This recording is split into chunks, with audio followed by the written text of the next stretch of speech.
The European Union, more often known as the EU, is an economic and political partnership of 28 European countries. It began after World War II in a bid to foster economic cooperation under the idea that countries that trade together are more likely to avoid going to war with each other.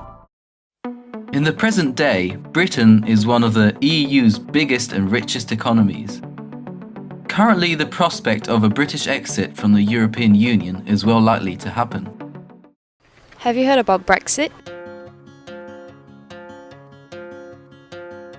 Not really. Have you? Yes, I have, yeah. Yes. No, I haven't. No. Well, yeah, I've heard of it. I don't know what it is, though. No, not really. Actually, what is it? So, what is Brexit? Brexit is a shorthand reference of Britain's possible withdrawal from the European Union, mirroring the Greek Grexit. In the event of Brexit, the impact that it may cause will be determined by what kind of post-membership relationship the United Kingdom will want with the EU and what the European Union is willing to agree to.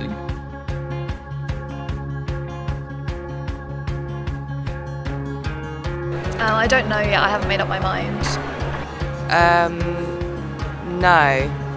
I think it's better for us to stay in the European Union, mostly because we've had peace in Europe since the Second World War, and I think if we work together and have closer cooperation with Europe, there's more chance of maintaining peace. Yes, I do, yeah. I'm quite pro-EU, I suppose, and so I do believe, yeah, that Britain should remain in the EU.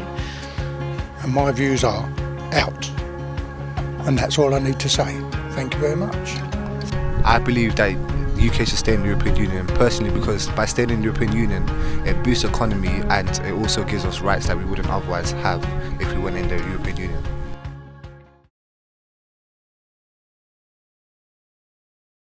In my opinion, the European Union isn't democratic. We're ruled by faceless Euro MPs. We don't even know. I love Europe. I've been to Europe. I don't want to be in a political union with Europe. I think we should control our borders and have an Australian-type point system of who we let into the country. If I wanted to go to Australia, I wouldn't be allowed to go because I'm too old and I wouldn't be accepted because of my skills level and my age. So why should people just come over here just because we're in the European Union? The question to be asked here is, which is the safer option? To remain or to exit?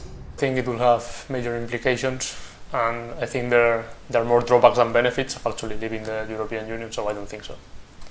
I do believe that the UK significantly benefits from remaining in the EU, and there are really good reasons why they should not leave, mostly to do with all the benefits and everything that actually I research about in terms of free movement and free trade and the non-discrimination principles and the treatment of people basically in and out of the UK who are also EU citizens. So yes, categorically my answer is the UK should certainly remain in the EU. From a personal point of view, I think it's something that enriches us and that makes things more valuable. So yes, I very much think we are better off in than out.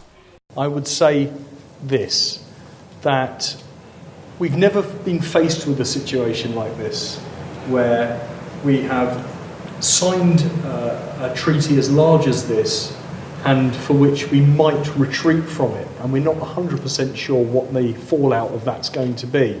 There are precedents, and there are also nations which have not joined the EU but have sought to take agreements with the EU to facilitate things like movement, free movement.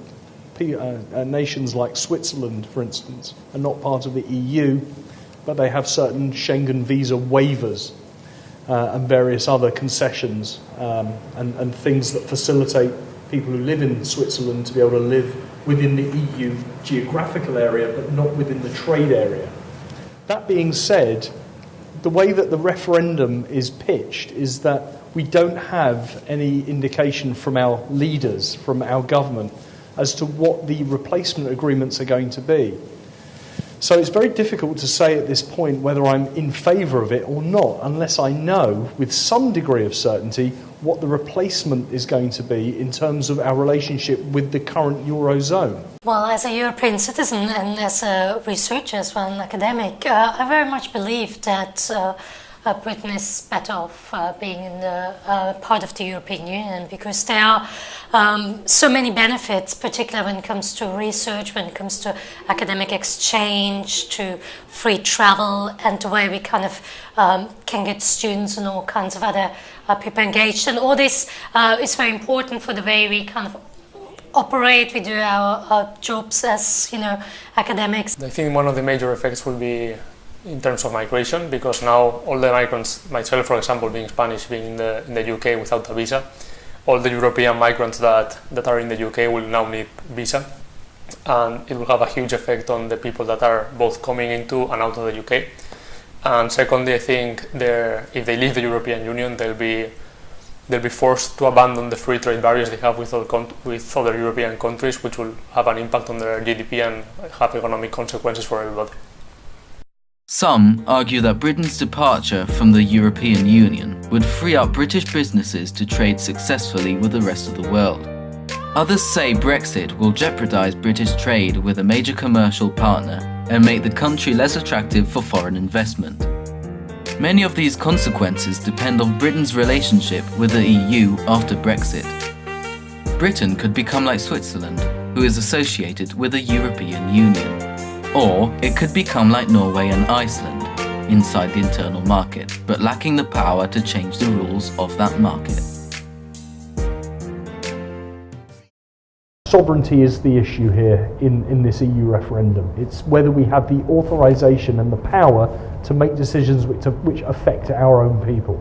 And so what I would say about sovereignty generally is that the idea of sovereignty, the doctrine of sovereignty, is that the UK can make or unmake any law whatever. Referendums in the UK particularly have zero legal binding force. So there would not be any legal consequences of whatever happens, Brexit in or out. There would probably be political consequences. Certainly the government would have to consider what the people say. However, at the end of the day, Parliament in the UK is sovereign, so they can choose to do whatever they want. Under the European Union, a single market was developed in which goods and people were allowed free movement between borders of the participating countries. From 1945 to 1972, the United Kingdom's per capita GDP, in relation to that of EU founding members, declined steadily. On January 1st, 1973, the United Kingdom joined the forerunner of the European Union, then known as the European Economic Community, in a bid to avoid economic decline. The immigration crisis, I do not believe, would be it will remain an issue for the remaining countries. It's just a matter of whether the UK is asked for aid or if the UK wants to support refugees and everything. However, generally that is not a significant part of the problem at the moment.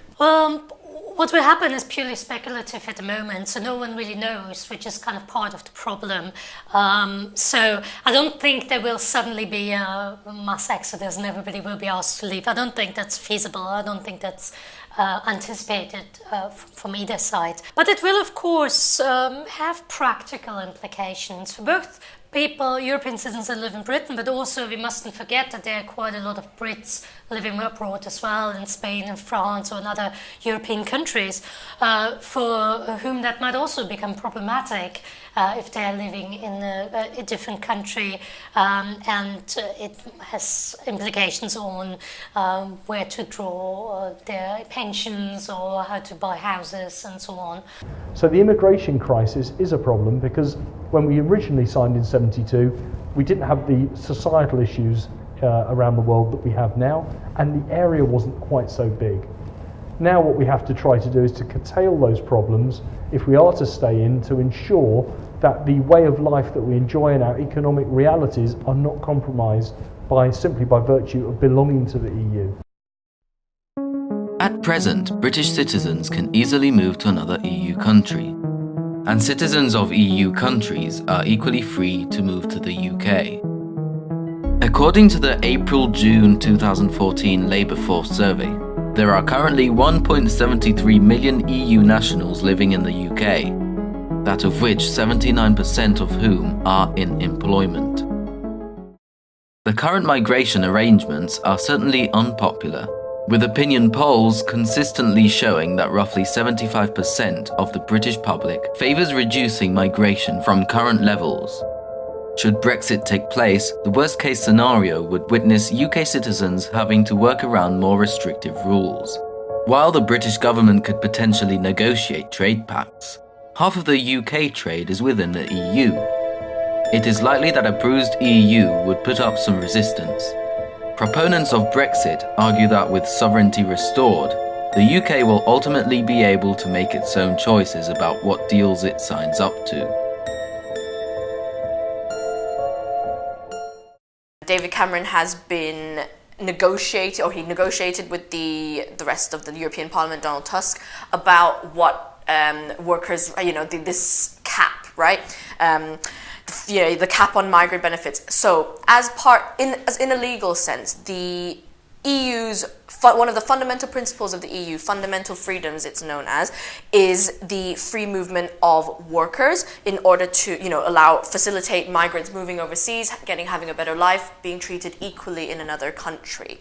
Workers' rights in the UK, if you were a non-EU citizen, that all remains the same, but if you are an EU citizen and then the UK would leave, I believe that the consequences would be such that if you were here before Brexit happened and you are an EU citizen, there would be little that they could change as it is not retrospective. However, going forward, there would be a lot more loopholes to jump, a lot less protection. As a non-EU citizen, there is every right for the Eurozone to discriminate in some ways against those who are not part of the zone. And those discriminations can happen through tax hikes, they can happen through visa arrangements, they can happen through entry requirements, and all sorts of different things. So it's going to take at least 7 years, I would say, if we accept that it took 7 years to find out the effect of the EU, it's going to take at least the same again to find out what the effect of leaving the EU is. Britain's Prime Minister, David Cameron, has promised a referendum vote on Britain's EU membership. With the EU referendum date currently having been set for Thursday, June the 23rd, the country has to settle for means to navigate the aftermath of a possible departure. There's a lot of economic arguments made on both sides of the spectrum, both for and against leaving the European Union, and both bring up good cases of what the benefits would be. Research and academic kind of areas are one of the key areas where Britain actually gets more out of the European Union than they put in money. So we are one of the countries that gets the highest amount of research grants from European institutions and so on. So it is idle to speculate about what the exact impact would be on that, but I think it is would be naive to think that there won't be any impact because that would likely mean that we lose valuable resources for research funding for our area. Should Brexit take place, this would be significantly hampered. It would make it more difficult because one of the great advantages of the EU is that it's very easy to get around. And there's a lot of arguments going around so far that there would be more red tape. The EU creates a lot of obligations and it creates a lot of obstacles. But the truth of the matter is that the idea is that it's not meant to do that. And I believe that it would mean more difficulties for other people if the UK actually did leave. The EU and free movement is to facilitate movement, and should that link kind of go away, it would just be a lot harder. There are very few plans at the moment that have been outlined that really give clear scenarios on what might or might not happen if a decision would be made to exit the European Union. So I'm staying optimistic and think things remain as they are. Hypothetically speaking, Brexit still lacks definition.